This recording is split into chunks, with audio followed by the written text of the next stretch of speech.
सबसे पहले तो हर हर महादेव। क्योंकि महादेव और सावन का महीना, इसमें साक्षात ऐसा माना जाता है कि महादेव आपके समक्ष होते हैं, आपके साथ होते हैं। वैसे तो हमेशा महादेव के बारे में बोला जाता है, जो सृष्टि की रचना करने वाले हैं, सब कुछ हैं, वो हर वक्त ही होते हैं। लेकिन कुछ स्पेशल दिन होते हैं।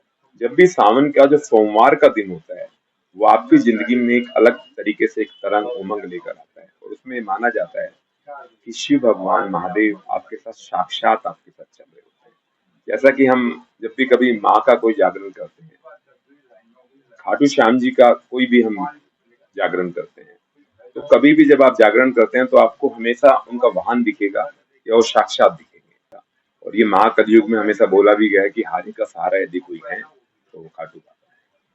तो आज सोमवार का दिन, सावन का महीना, महादेव का दिन, मैं पूरे भारत के देशवासियों को इस दिन के लिए बहुत सारी शुभकामनाएं देना चाहता हूँ। और ये कहना चाहता हूँ कि महादेव पूरे विश्व में, और भारत माँ तो हमारी जननी है जिनसे हम सब कुछ हैं, उनके लिए एक ही बात कहना चाहता हूँ कि उनका दुख यदि कुछ भी है तो उनको ले ले महादेव, और उनकी झोलियों में सिर्फ सुख भर दे। दूसरा, एक बात मैं आप सब लोगों के माध्यम से आज कहना चाहता हूँ कि जब भी आप महादेव के पास जाएं, पर्टिकुलरली सावन में, क्योंकि सावन में हर एक व्यक्ति की कोशिश रहती है कि कुछ लोग पूरा महीना कवर करते हैं, कुछ लोग सोमवार कवर करते हैं, कुछ लोग सोमवार का व्रत भी रखते हैं। तो यदि मैं सोमवार की बात करूं, पूरे सावन की बात करूं, और कुछ लोग ऐसे भी हैं जो पूरे साल में हर दिन महादेव के ऊपर जल चढ़ाते हैं, तो मैं एक बात जरूर कहना चाहता हूं, सनातनी तरीके से कहना चाहता हूं कि वो जो जल का आप लोटा लेकर जाते हैं ना, वो आप अपने घर से लेकर जाएं। यदि आप जल का लोटा घर से लेकर जाते हैं और उसमें कम से कम 10 से 15 तिल डाल लें घर से, उसको लेकर, और यदि उससे भी यदि आपको सोने पे सुहागा चाहिए तो आप पैदल चले जाएं। क्योंकि मैं हमेशा बोलता हूं कि सबसे छोटा मंदिर आपको सिलेक्ट करना चाहिए। महादेव तो हर जगह हैं। हमारी जो आत्मा है, जब हम पैदा होते हैं तो हम निवस्त्र पैदा होते हैं, और जब वो रोने की आवाज आती है तो आवाज क्या है?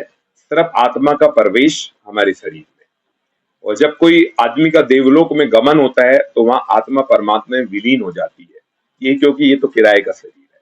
तो जितने दिनों में हमें उस ऊपर वाले ने वो किराए का शरीर दिया है, यदि हम अपनी उस आत्मा को 100% शुद्ध रखना चाहते हैं, तो मैं कहना चाहता हूं कि सावन के महीने में और सोमवार के दिन तो आप जाते ही जाते हैं, कोशिश करिए कि कोई छोटा, सबसे छोटा मंदिर सेलेक्ट करिए। उस छोटे मंदिर में आप यदि 1 रुपया भी देते हैं, 6 केले भी देते हैं, तो कहीं ना कहीं उस मंदिर में उसकी सेवा लगती है, वो दान लगता है। हाल ही में इतना बड़ा मुद्दा हुआ, हम लोगों ने उसके ऊपर बहुत सारे इंटरव्यू दिए कि लोगों की आस्था के ऊपर बहुत बड़ा खिलवाड़ हुआ। अयोध्या में पहले तो मंदिर की बात हुई, 550 साल सिर्फ एक डिसीजन आने में लग गए, और एक रिक्शा वाले व्यक्ति ने भी शायद 11 रुपए उसके पास है तो उसने भी दान दिया था। और अल्टीमेटली हुआ क्या कि वहां अरबों खरबों रुपए का घोटाला हुआ, और जिस घोटाले के ऊपर कुछ नहीं हुआ अभी तक। तो वो लोगों की आस्था के साथ खिलवाड़ है। तो मैं इससे इससे अच्छा आप लोग एक बड़े मंदिर में ना जाके सबसे छोटे मंदिर को चुने, अपने पास के मंदिर को चुने। चाहे आप वहां पे 11 रुपए दें, 1 रुपया दें, 1.25 रुपया दें, 6 केले दें, उन 6 किलो का महत्व होगा वहां पर। कहीं ना कहीं वो दान आपकी जिंदगी में आपके साथ लगेगा। दूसरा, मैं फिर वापस कह रहा हूं कि जो लोटा जल का आप लेकर जाते हैं, अपने घर से भरकर लेकर जाएं, उसमें 10-15 तिल डालकर लेकर जाएं, और यदि पैदल भी चल लें उसके साथ, क्योंकि जो छोटा मंदिर होगा, नियर बाई मंदिर आपसे हो सकता है 200 मीटर हो, 300 मीटर हो, 400 मीटर हो। यदि इतने मीटर पे वो मंदिर हो और आप पैदल चल के महादेव के पास जाते हैं, एक सनातन एक बात कहता है कि हम तो एक झोली से करते हैं, वो 100 झोलियों से हमें देता है। करने वाले तो बनो, बनकर तो देखो महादेव का। यदि आप महादेव के बनते हैं तो मैं सत्य ये बात कह सकता हूं जिंदगी में कि उनसे ऊपर किसी भगवान के बारे में बात नहीं कर सकते, और जो आत्मा हमारे अंदर है वही महादेव है।